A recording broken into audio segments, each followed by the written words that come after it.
समझती हो और उस पर राजकीय मुद्रा अंकित कर दो, क्योंकि जो राजा के नाम से लिखी गई हो और जिस पर राज मुद्रा अंकित हो वह रद्द नहीं की जा सकती। यहूदियों पर नई जात ज्योति का उदय हुआ। आनंद, सम्मान और जयकार का सब जातियों, नगरों और प्रांतों में जहां भी राजा का आदेश पहुंचा वहां यहूदियों में उदास था। भोजों का प्रबंध किया गया और उत्सव मनाए गए। यहाँ तक कि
सेन लोक चर्च साकेत के सभी फंडराशि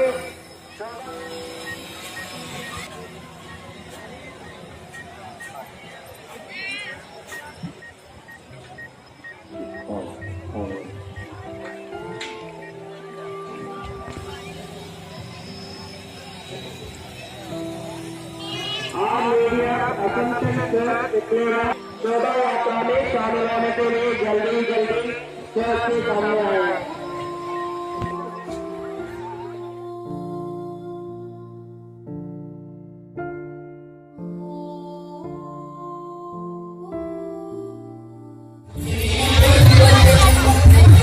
तो हम लोग हैं सर अपना चर्च में ले और हमारे सर है यहाँ और हम लोग हैं यहाँ पे